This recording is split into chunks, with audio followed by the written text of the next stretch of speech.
स्वागत है आप सभी लोगों का मेरे चैनल साइंस टू टेक्नोलॉजी में। मैं अनुपम विपुल आप सभी लोगों का स्वागत करता हूं आज के शो कंप्यूटर वेडनेसडे में। आज हम बात करेंगे पिछले कुछ सालों का टॉप 5 एक्सप्लेनेशन जो मेरे चैनल पे आया है उसके बारे में आज हम लोग डिस्कशन करेंगे। तो आइए समझते हैं। तो हिसाब यह है कि हम लोग पहले बात करने वाले वाईफाई डब्बा के बारे में।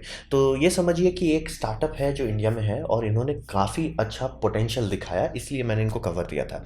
ये बैंगलोर वाली कंपनी है और हिसाब यह है कि मैं इंडिया में काफ़ी सारे स्टार्टअप देखता हूँ। ऐसी बात नहीं है कि स्टार्टअप इंडिया में होते ही नहीं है, लाखों करोड़ों स्टार्टअप होते हैं, लेकिन 90% स्टार्टअप्स का लॉजिक होता है चीप एंड बेस्ट वाला। मतलब कि ये कोई और कंपनी कर रही है, हम इसे सस्ता कर सकते हैं।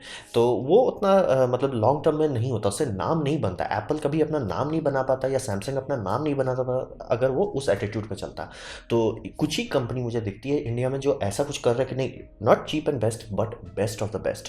तो ये वाईफाई डब्बा एक ऐसा काम करने की कोशिश की इंडिया में कि नहीं, हम कुछ बेटर करके देते हैं। ज़बरदस्ती का सिर्फ कॉपी पेस्ट करने से काम नहीं चलेगा, सिर्फ मतलब किसी का सामान ला के रीब्रांडिंग करके बेच देने से काम नहीं चलेगा। तो ये एक जेन्युइनली अच्छी कंपनी है, मुझे जेन्युइनली अच्छा होप दिखा इसको, तो इसीलिए मैं इसको प्रमोट करने के लिए इस पर वीडियो भी बनाया था। और काफ़ी अच्छा धीरे धीरे इनकी गाड़ी आगे बढ़े जा रही है। और इसी टेक्नोलॉजी का मतलब कोर अंडरस्टैंडिंग का जो बीच में गूगल का हल्ला हो गया कि गूगल लेजर से इंटरनेट देगा, वो यही इसी टेक्नोलॉजी पे है।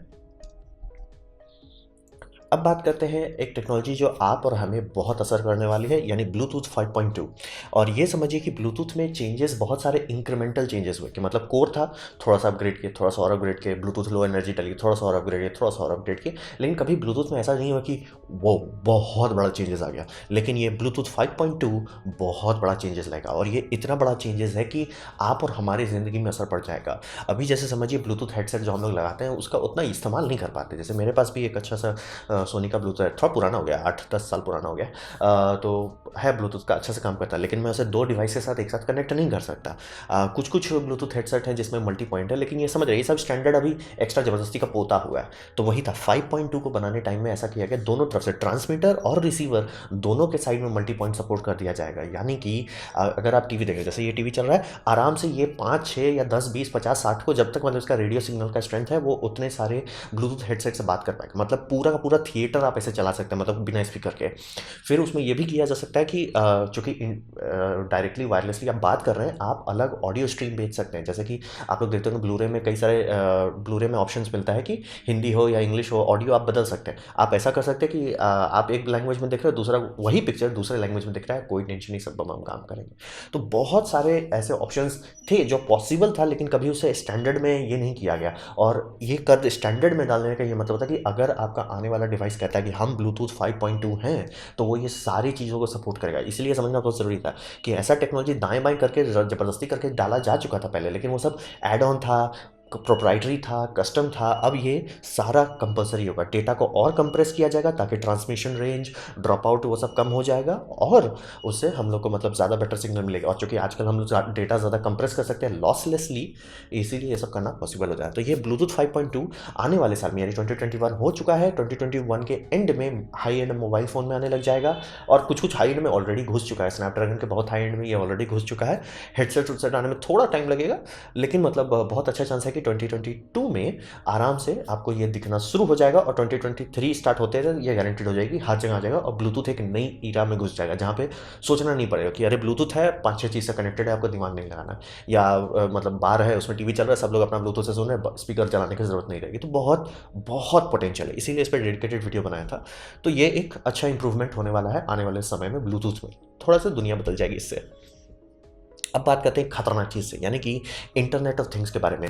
तो इसका खूब रिक्वेस्ट आया था मुझे वीडियो बनाने, लेकिन ये मुझे बहुत डरावना लगता था, क्योंकि मतलब एक आप ऐसा कर रहे हो ना कि आप अपना रिमोट कंट्रोल किसी और को दे दे रहे हो और मान के चल रहे हो कि वो बंदा सही रहेगा। हमारे पास इतना हिस्ट्री है, इतनी मतलब इतिहास है कि पता है कि कहते हैं ना, इतिहास गवाह है कि ये काम हमेशा ले डूबता है। तो वैसे ही पता था कि इसको अगर समरी करें तो समरी ये है कि giving a freedom for little bit of comfort. मतलब थोड़े से और आलसी हो जाए, इस चक्कर में आप एक काम करो ना, सारा कंट्रोल किसी और को दे दो। आप अपना फ्रिज को मतलब बार बार उसमें एक नॉब रहता है जिसे चेंज करना रहता है वेदर के हिसाब से, वो आप नहीं चेंज करना चाहें, वो आप उसको कंट्रोल दे दो, किसी सर्वर को दे दो, किसी मोबाइल के एआई को दे दो, और उसके बाद उनकी मर्जी हुई वो आपको स्लो कर देंगे, हैंग कर देंगे या लटका देंगे, और उसके बाद आपको नया खरीदना पड़ जाएगा। तो और प्लस सीधा सीधा आपका मतलब दिनचर्या को अगर इतना डिटेलली कोई स्टडी करने लगेगा, अमेजोन को तो पता चल जाएगा आप कब क्या खरीदोगे, कब आप वनरेबल हो। मतलब एक बहुत बड़ा सिक्योरिटी रिस्क, प्राइवेसी तो आपकी ले रहे हैं क्योंकि आप खुद बेच रहे हो। और इसकी सिक्योरिटी के मामले तो ये तो जोक था, क्योंकि सिक्योरिटी हो ही नहीं सकती। ये सब डिवाइसेस बनाया जाता है लो एनर्जी के लिए, आपको सिक्योरिटी के लिए बड़े बड़े सर्वर लगते हैं जो इंक्रिप्शन के ऊपर इंक्रिप्शन करते हैं, और वो सब क्रैक हो जाते हैं हर कुछ साल में। तो वहाँ पे आपका ये छोटा सा चिप में क्या करेगा। तो सिक्योरिटी के नाम पे तो जोक था ही, पहले से ही जोक था। तो इसीलिए ये मतलब एक ऐसा चीज़ था जो सुनने में बहुत अच्छा लगता है कि अरे वाह हमारा लाइफ आसान हो जाएगा।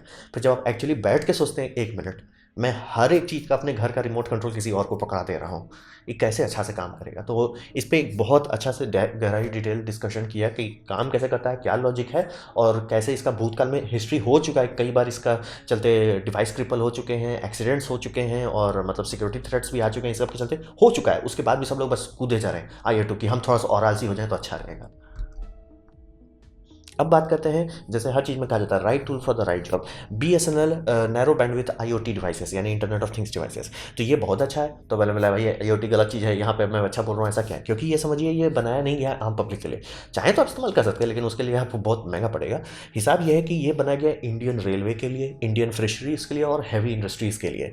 तो फिशरी में इनके सिवा और कोई ऑप्शन नहीं है, और फिशरी को कनेक्शन रखना, जैसे मतलब नॉर्मल मछुआरे हैं उनको एक कनेक्शन रहे, क्योंकि ये हो चुका है, ये डिप्लॉय किया जा चुका था टेस्टिंग के दरमियान, और इस्तेमाल हुआ कि एक बोट डूबने लगा किसी कारण से, और वहाँ के लोगों ने उसमें इमरजेंसी डिक्लेयर कर दिया, क्योंकि ये वायरलेसली ट्रांसमिट कर रहा था, सीधे सैटेलाइट से बाउंस किया, कोस्ट गार्ड के पास डेटा गया, कोस्ट गार्ड डिप्लॉय कर दिया, और उस डिप्लॉयमेंट के दरमियान खोजा गया कोई और बोट है जो बहुत नज़दीक हो, जो उसको सिग्नल भेजा गया, वो लोग पहुँच गए, मतलब जान बचाई जा चुकी है। तो ये समझिए right tool for the right job.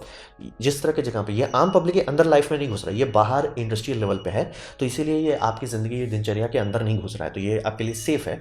और रेलवे में इस्तेमाल, रेलवे ऑलरेडी गवर्नमेंट कंट्रोल्ड है, ये बस समझिए गवर्नमेंट को एक ज़्यादा बेटर टूल दे रहा है कि एक्चुअली समझ में आए कि ट्रेन कहाँ पे है, किस स्पीड पे चल रही है, क्या मेंटेनेंस है, क्या टेम्परेचर है, किसको क्या किया जाए। तो उस हिसाब से ये बहुत अच्छा टूल है। और BSNL एक बहुत लंबा गैम्बल खेला कि मतलब एक जियो स्टेशनरी सैटेलाइट का एक बैंडविड्थ डेडिकेट कर देना। तो ये एक बड़ा गैम्बल लिया गया है BSNL के दरमियान से, जो इंडिया को एक थोड़ा सा यूनिक टूल देता है, जिसको हमारे फिशरीज, रेलवे और इंडस्ट्री अगर अच्छे से इस्तेमाल करें तो प्रॉफिट बढ़ाया जा सकता है, रिस्क घटाया जा सकता है, और मैनेजमेंट इंप्रूव किया जा सकता है। जो कि वैक्सीन के डिस्ट्रीब्यूशन के दरमियान इस पर लोग टूट पड़े हैं, क्योंकि ज़रूरी है वैक्सीन को मेंटेन करना कि कहाँ से निकाले, कहाँ भेज रहे हैं, कितना उसका मतलब टेम्परेचर है, टेम्परेचर गलती से भी कभी बढ़ना नहीं चाहिए। तो वो सब करने के लिए ये औजार बहुत सही साबित हो रहा है। आम पब्लिक के लिए नहीं, मतलब बड़ी बड़ी इंडस्ट्री के लिए ये बहुत बढ़िया औजार रहा। अब बात करते हैं ब्लॉकचेन के बारे में। ऐसा कोई यूट्यूब चैनल नहीं जिसको ब्लॉकचेन एक्सप्लेन करने के बारे में ना पूछा गया हो, तो मैंने भी ब्लॉकचेन को एक्सप्लेन किया था। अब ये समझिए कि ब्लॉकचेन जो बनाया गया था 2008 का मार्केट क्राइसिस के बाद इसे वो मिला, मतलब जब ये आग में हवा लगने वाला बात हो गया, तो उसके बाद ये काफ़ी धड़धड़ा के आगे बढ़ा। इसको सपने तो बहुत देखे गए थे और ऑलमोस्ट ये सारे सपने में फेल हो गया, लेकिन एक चेंजेस इनने बहुत जोर से लाया कि टेक्निकल दुनिया में, यानी अभी हम लोग इंक्रिप्शन पे मान के चल रहे थे, लेकिन वो उतना सिक्योर होता ही नहीं है। इंक्रिप्शन मतलब समझिए एक स्टैंडर्ड जैसा है जो हर कुछ साल में को बदलना है, तो वैसे आप लंबे समय तक कुछ नहीं कर पाएंगे। तो ब्लॉकचेन ऐसी टेक्नोलॉजी लाई गई थी कि जो सिक्योरिटी और ट्रस्ट के मामले में, मतलब आप कितने सालों तक इस पर भरोसा कर सकते हैं, तो उस मामले में इन्होंने पैराडाइम शिफ्ट किया, यानी कि पूरी दुनिया बदल डाली। और ये बहुत सक्सेसफुल रहा इस मामले कि ब्लॉकचेन को सक्सेसफुल कर दिया बिटकॉइन के चलते। अब ब्लॉकचेन पे सब लोग डेटा स्टोर करना चाहते हैं, ब्लॉकचेन पे आप कॉन्ट्रैक्ट्स डालना चाहते हैं, वो सब मैंने डिटेल डिस्कशन किया है कि क्यों इतना सिक्योर है।